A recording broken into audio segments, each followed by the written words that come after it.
자, 부자론에 이어서 손절당하는 사람, 반드시 손절해야 하는 인간에 대해서 말씀을 드려볼게요. 사회생활을 하면서 우리가 웬만하면 두루두루 잘 지내면 좋겠지만 불량식품을 자주 먹으면 건강을 잃듯이 지속적으로 부대끼며 살면 반드시 내 인생에 해가 되는 인간들이 있어요. 그런 인간들은 반드시 손절해야 됩니다. 오늘은 그래서 손절해야 하는 인간에 대해서 한번 말씀드려 볼게요. 앞서서 부자론에서 제가 말한 부자란 단순히 돈이 많은 사람이 아니라고 말씀드렸죠. 경제적, 신체적, 영적 자유, 이 세 가지 영역 중 최소 두 가지 이상에서 자유를 확보한 사람, 즉 홀로서기가 가능한 사람을 부자라고 했습니다.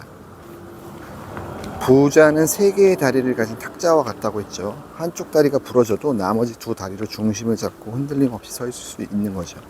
이런 사람은 자연스럽게 신뢰를 얻고 사람들 곁에 남습니다. 모든 사람이 가까이 하길 원하죠. 반면 이미 두 다리가 무너진 채 한쪽 다리에만 의존하는 탁자는 결국 쓰러집니다. 사람도 사회도 마찬가지입니다. 스스로 설 수 없는 인간은 관계 속에서 고립되고 끝내는 손절을 당하죠. 저는 이런 사람들을 수없이 봤습니다.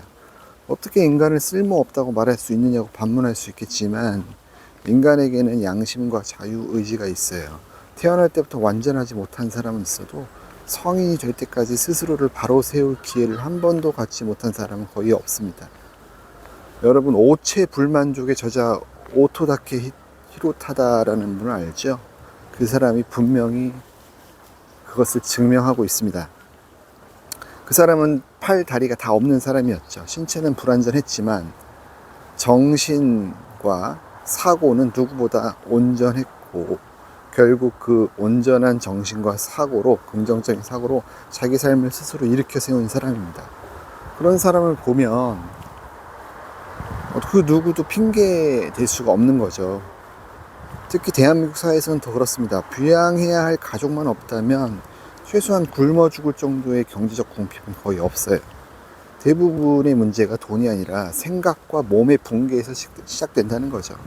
그래서 저는 진짜 경계해야 될 대상은, 손절해야 될 사람은 가난한 사람이 아니라 생각이 병들고 그 병든 생각과 신체를 방치한 인간이라고 생각합니다. 이들과 얽히는 순간 그들의 혼란과 파괴성이 그대로 제 삶에 전이되고 안 좋은 영향을 미친다는 거죠. 자, 정리해 보겠습니다. 반드시 손절해야 할 인간 우선순위 1순위, 돈은 많으나 영혼과 몸을 잃은 인간. 겉보기엔 자산가처럼 보이지만 돈을 목적이 아닌 신으로 섬기는 부류입니다. 이들은 돈을 위해 거짓과 불법을 서슴지 않고 영적으로 이미 붕괴되어 있습니다. 돈은 많지만 내실을 들여다보면 진짜 부자가 아니라는 거죠. 가까이 하면 반드시 화를 입습니다. 2순위, 몸은 건강하나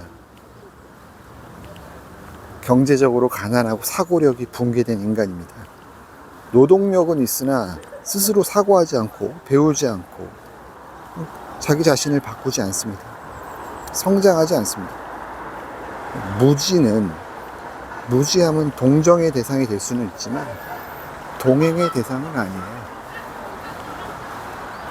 그래서 그들을 바꾸려는 순간 생산적인 대화는 사라지고 감정 소모만 남는 거죠.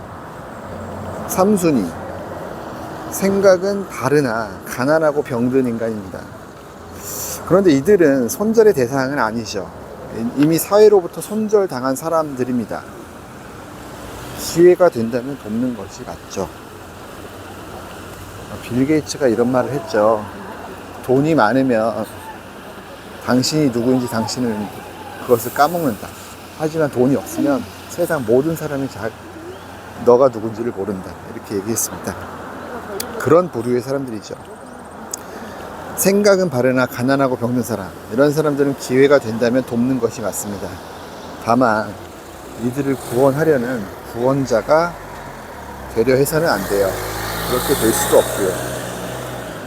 자립할 수 있을 만큼만 돕고 거리는 유지해야 하는 것이 맞습니다.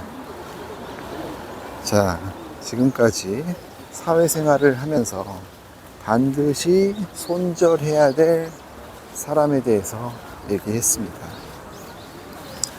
나이가 먹어갈수록 인간관계가 정말 중요하더라고요. 외롭다고 해서 아무나 사귀다가는 그 외로움으로 인한 대가를 치르게 됩니다. 자, 외롭더라도 고독하더라도 아무나 사귀지 말고